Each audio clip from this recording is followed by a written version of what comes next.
Nesse mês de fevereiro, nós estamos fazendo a JLC, a leitura conjunta de 100 anos de solidão. E o Jorge Lima me fez a seguinte pergunta: o que é que eu espero, quais são as minhas expectativas sobre a série do Netflix de 100 anos de solidão que está sendo produzida, aproveitando esse clima de carnaval, aumentar o tempo de leitura ou de assistir TV. Nós vamos tentar responder essa pergunta.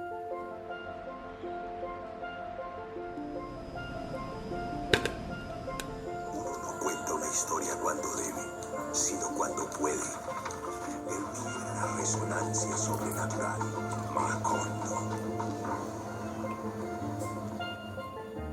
O que temos para hoje, Sanchos e Dulcineias? Eu sou a Larissa Bertolino. Você está no canal Uma Garota Quixotesca, onde nós tratamos de literatura, sempre partindo de ideias, temáticas que saem do nosso Dom Quixote de La Mancha. E mais especificamente no vlog, onde nós debatemos algumas questões mais em aberto, tratamos de assuntos variados. E hoje eu vou responder uma pergunta mandada por um seguidor aqui do canal. Na data de hoje nós já passamos da metade dos 100 anos de solidão que estamos lendo juntos nesse mês de fevereiro. E há 3 anos atrás, a Netflix anunciou que iria produzir uma série sobre essa que é a obra mais conhecida do Gabriel Garcia Marques. E há 3 meses ela compartilhou esse teaser que vocês me viram assistindo. Tem muita referência de muita coisa, cria muita expectativa sobre a série. E por mais que eu não seja a pessoa mais antenada em séries, que goste muito de televisão, eu vou dar aqui minha opinião e expectativas sobre essa adaptação, já que estamos falando de literatura de toda forma. E vou tentar responder tanto do meu ponto de vista pessoal, enquanto alguém que vai consumir ou não esse produto, mas também como professora de espanhol. E eu separei 5 tópicos para falar sobre isso, tendo como referência apenas o teaser, né, que é o que nós temos até agora. Primeiro ponto aqui: cada arte tem sua linguagem ou suas linguagens,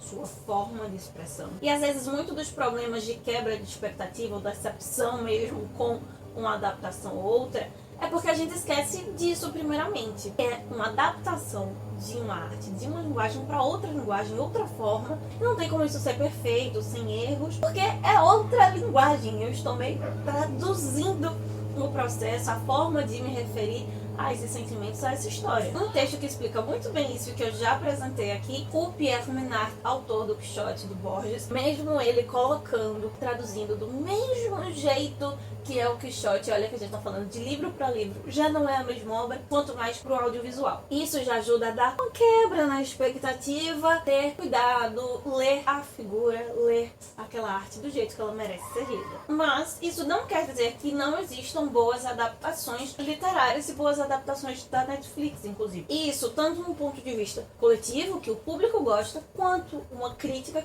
especializada em cinema ou crítica literária também, e claro, do meu ponto de vista pessoal. Nós temos o Alto da Compadecida, que é um sucesso aqui no Brasil e que é, de certo modo, uma boa adaptação. Enquanto que nós temos a minissérie do Grande Sertão Veredas, feito pela Globo. E eu falei quando nós lemos aqui na jornada de leitura do Grande Sertão, quebra com um dos problemas centrais da obra, que é a figura do Diadorim. É algo importantíssimo para o enredo, para a construção narrativa. Então, existem sim adaptações boas, existem adaptações ruins. É um tiro no escuro, digamos assim. E especialmente há uma questão dentro de 100 anos de solidão, ele mexe com o onírico, com o insólito. Por uma qualidade hoje técnica que nós temos no audiovisual, isso pode ser incrível, pode ser muito bom, mas adaptar essa linguagem extremamente poética que o Gabo coloca em 100 anos de solidão pode ser um problema na obra, até porque não existem muitos diálogos, que mais ajuda na construção de cenas, né, dessas transposições. Óbvio que muita coisa pode se perder nesse caminho,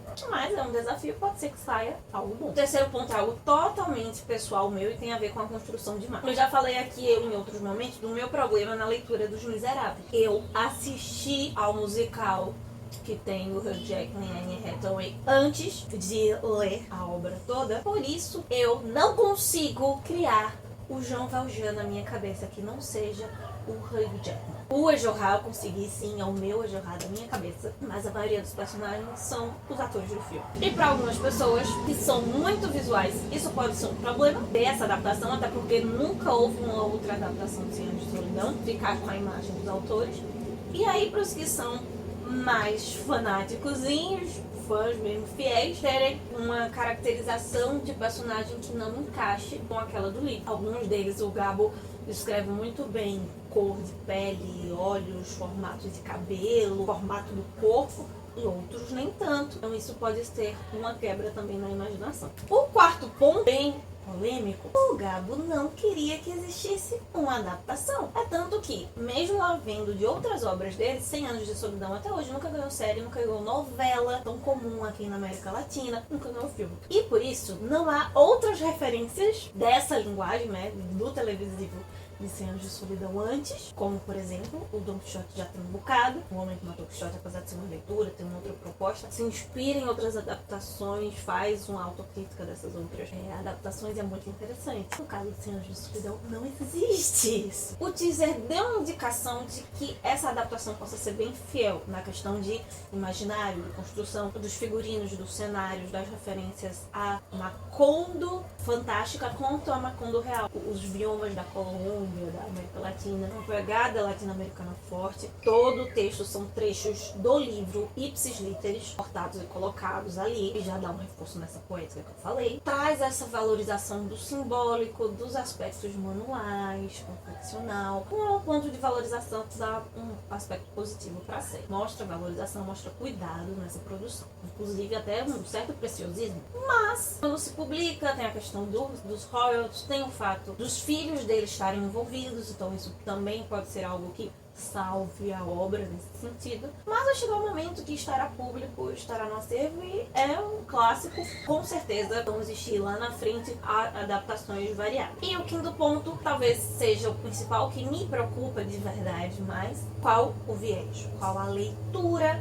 que será feita da obra? Obviamente, se tratando de adaptação, existe uma leitura por trás disso. Dentro dos seus aspectos de discurso, há várias interpretações na obra, mesmo que em alguns o Gabriel Garcia Marques seja bem direto, mas há essa possibilidade. Por mais que eu não seja essa pessoa do cinema, das novelas, durante o mestrado, por exemplo, eu assisti em 2 cadeiras específicas muitas adaptações, principalmente filmes, séries de obras latino-americanas no geral, brasileiras, hispânicas, espanholas até no exemplo que eu dei essa semana com El Cid, né, com a forma como os franquistas tomaram essa figura histórica literária, querendo ou não, explícita ou mais implicitamente, toda adaptação, qualquer adaptação terá uma leitura histórica, uma leitura social, uma leitura política, uma leitura de viés crítico, de visão literária diferente sobre o texto, enviesada ou não, que possa distorcer uma visão nossa pessoal ou até equivocada mesmo da obra. É uma possibilidade. E às vezes a forma capitalista, comercial, como as temáticas latino-americanas são vistas nesses meios de produção, por Hollywood de um modo geral, são um pouquinho deturpadas, né? Então, podemos ter surpresas ou não. Para o Jorge Lima estar respondido, se você também tinha essa dúvida, mesmo que eu não seja a pessoa que assiste muita coisa, que só assistiu uma série do início ao fim até hoje na vida, estou caminhando para a segunda, inclusive no Ministério del Tiempo espanhola, muito boa. Mas, de verdade, não estou ansiosa por essa adaptação. Não é minha praia, mas eu acredito que ela não decepcionará. Portanto, acho que vai ser bom. E você, me conta aqui embaixo quais são as suas expectativas para 100 Anos de Solidão na Netflix. Nos vemos segunda-feira comentando a terceira parte de 100 Anos de Solidão, que possamos sair da biblioteca e ter muito além dos meios de ver.